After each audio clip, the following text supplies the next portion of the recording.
আপোনাৰ দুই এখন মানে পঞ্চায়ত মানে ইফাল সিফাল হ'ব পাৰে বাকি যিমান পঞ্চায়ত আছে 4খন জিলা পৰিষদ আৰু মোটামুটি 25ৰ পৰা 26খন পঞ্চায়ত মানে আমাৰ ইউডিএফ পাৰ্টিয়ে দখল কৰিব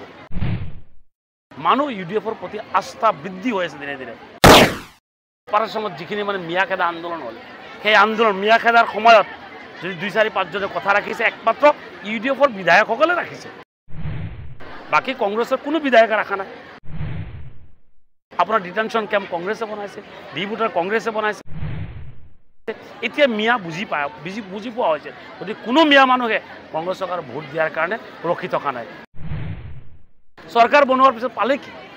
চৰৰ মাটি পাট্টা নাপালে বীৰৰ মাটি পাট্টা নাপালে আজি পাট্টা নোপোৱাৰ কাৰণে বিজেপি গভৰ্ণমেণ্ট আহি কিনে যতে ততে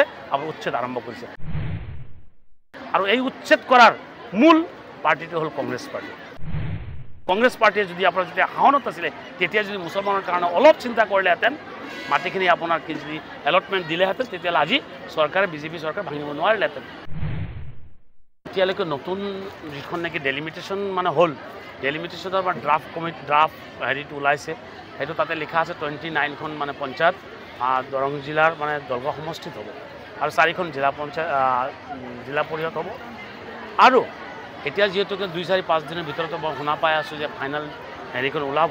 আৰু ডেলিমিটেশ্যন সেইখন প্ৰচেছটো কমপ্লিট হৈ গৈছে ওলাই যাব গতিকে আমি আশাবাদী হয়তো আপোনাৰ 2-1খন মানে পঞ্চায়ত মানে ইফাল সিফাল হ'ব পাৰে বাকি যিমান পঞ্চায়ত আছে 4খন জিলা পৰিষদ আৰু মোটামুটি 25ৰ পৰা 26খন পঞ্চায়ত মানে আমাৰ ইউডিএফ পাৰ্টিয়ে দখল কৰিব মানুহ ইউডিএফৰ প্ৰতি আস্থা বৃদ্ধি হৈ আছে দিনে দিনে আজি আপোনালোকে কিয় আস্থা বৃদ্ধি নকৰে এই কথাটো আপোনালোকে সুধিব পাৰে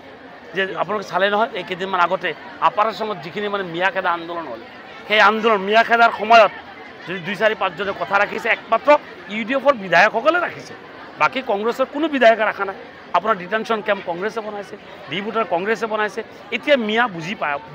পোৱা হৈছে যদি কোনো মিয়া মানুহে কংগ্ৰেছ চৰকাৰ ভোট দিয়াৰ কাৰণে ৰখি থকা নাই মিয়া মানুহে এটা সময় গৈছে কংগ্ৰেছক মানে ভোট দি কিনে জিকাইছিলে চৰকাৰ বনালে চৰকাৰ বনোৱাৰ পিছত পালে কি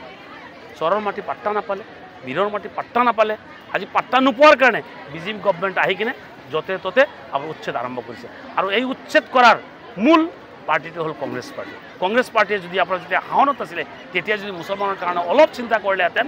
মাটিখিনি আপোনাৰ কি যদি এলটমেণ্ট দিলেহেঁতেন তেতিয়াহ'লে আজি চৰকাৰে বিজেপি চৰকাৰ ভাঙিব নোৱাৰিলেহেঁতেন আজি মুছলমানৰ কাৰণে আপোনাৰ ৰিজাৰ্ভেশ্যন লাগে এই কথা কংগ্ৰেছে কোনোদিন নকয় ইমান অত্যাচাৰ হ'ল গোৱালপাৰাত উচ্ছেদ হ'ল আপোনাৰ হেৰি সুন্তলিত কি সোণাপুৰত উচ্ছেদ হ'ল এটা মাত নিদিলে কংগ্ৰেছৰ বিধায়কসকলে গতিকে কংগ্ৰেছক কিয় ভোট দিব পঞ্চায়ত লেভেলত অসমৰ প্ৰেক্ষাপটত কিয় বেলেগ কথা কিন্তু পঞ্চায়ত লেভেলত য'ত নেকি মিয়া মানুহ আছে য'ত নেকি মাইনৰিটি মানুহ আছে তাতে গোটেই এবছলিউটলি মেজৰিটিভাৱে আপোনাৰ হেৰি পাব তাৰাচাবি ইউডিএফ দলে দখল কৰিব